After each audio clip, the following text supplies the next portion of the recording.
pero he resuelto no ser candidato a la presidencia de la República, ni volver a hacerlo a ninguna dignidad electoral. Y lo que es más, tampoco volver a desempeñar cargo público alguno. La semiparalización a la que nos sometió la pandemia del coronavirus en todos los aspectos se empezó a mover políticamente con la renuncia del abogado Jaime Nebot a la candidatura presidencial. Eso agitó el panorama electoral en el país, pues el líder social cristiano había generado expectativas sobre una eventual candidatura y se esperaba su anuncio el 25 de junio. Solo tú, solo ustedes, solo el pueblo en su conjunto puede hacerlo actuando directamente a través de una consulta popular de iniciativa ciudadana y convirtiendo su pronunciamiento en las urnas en una obligación de inmediato cumplimiento, respecto de la cual ni los grupos de presión, ni el presidente de la República, ni absolutamente nadie, ni los asambleístas podrán decir ni pío. Tras este anuncio de Nebot, se precipitaron las negociaciones entre los diferentes partidos y movimientos políticos y empujó la salida del gobierno del vicepresidente Otto Sonnenholzner el 7 de julio, tan solo 12 días después de la decisión del exalcalde de Guayaquil. Pero siempre dije que no estoy aquí por el cargo, ni por el sueldo, ni por los honores, y que en el momento que sienta que este cargo se convierte en un impedimento para servir y aportar a los temas más relevantes del país, prefiero salir como entré. Y eso haré. Saldré de aquí con la frente en alto y de la mano de mi esposa. No es una decisión fácil. Lo más cómodo sería quedarme, pero jamás he actuado en torno a mi comodidad.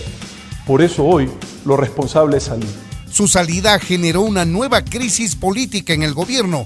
Se iba del Ejecutivo el tercer vicepresidente de la República, tras la destitución de Jorge Glass, condenado por el caso Odebrecht y actualmente preso. Luego también de María Alejandra Vicuña, quien duró menos de un año en el cargo y renunció tras las acusaciones de cobro de diezmos a sus ex colaboradores cuando ella era asambleísta. Gracias, señor presidente, por esta oportunidad. Gracias a la Asamblea Nacional por ese ejercicio democrático del 17 de julio. Si respetamos la institucionalidad del país, construimos confianza ciudadana. María Alejandra Muñoz fue la funcionaria de gobierno de más bajo perfil de la terna que presentó el presidente Moreno para designar vicepresidente de la República. De hecho, fue la tercera de la terna que la encabezó la entonces ministra de Gobierno María Paula Romo y la integró también el secretario de la presidencia Juan Sebastián Roldán. El 22 de julio fue designada por la Asamblea Nacional como vicepresidenta de la República.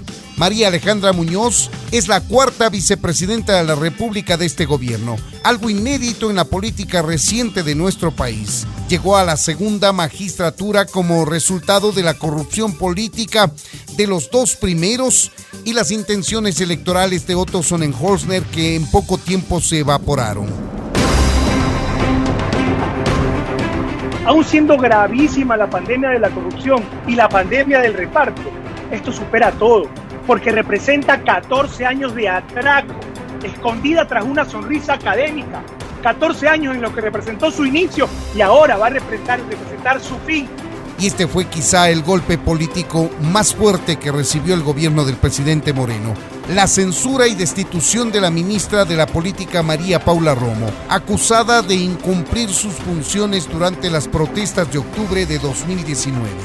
Si es que el uso de bombas lacrimógenas, si es que la respuesta con fuerza disuasiva no es la correcta, ¿cuál era entonces la opción correcta?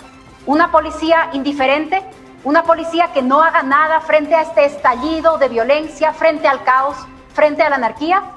O el otro extremo, una policía que no actúe con fuerza disuasiva, sino con fuerza letal.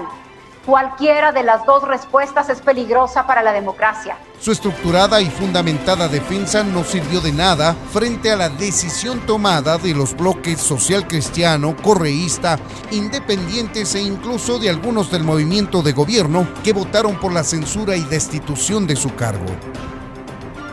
El 24 de noviembre, María Paula Romo fue censurada y destituida por una desprestigiada asamblea, con casi el 50% de sus legisladores con cuentas pendientes en la justicia, que además le tenían a la cola al menos otras 3 interpelaciones por otras causas que, sin embargo, fueron ventiladas en el curso del juicio político por las bombas caducadas. Por ser este un año electoral, les convenía a todos los sectores políticos marcar distancia con el gobierno, incluso a los propios miembros de Alianza País, cuya candidata presidencial había pedido al presidente Moreno que deje la presidencia de ese movimiento político. Y el proceso electoral arrancó el 17 de septiembre con la convocatoria a elecciones con un código de la democracia reformado que regresa al voto en plancha y al método Webster para la adjudicación de escaños y a la creación de un nuevo sistema informático para el control del gasto de campaña. De manera inédita se presentaron 17 binomios presidenciales con sus respectivas listas de asambleístas y parlamentarios andinos, de los cuales se aprobaron 16 binomios.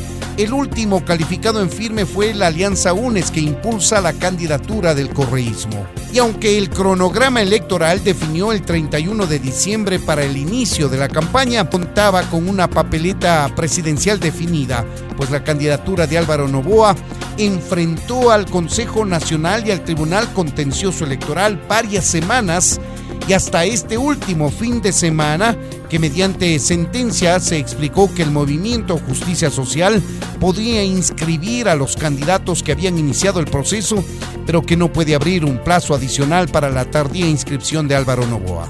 Así, cerramos un año político convulsionado en el Ecuador, atravesado por la pandemia y el proceso electoral, con una débil imagen y credibilidad del gobierno, una asamblea desprestigiada y una función judicial inundada con casos de corrupción del anterior gobierno. Freddy Paredes, Acontecimientos 2020.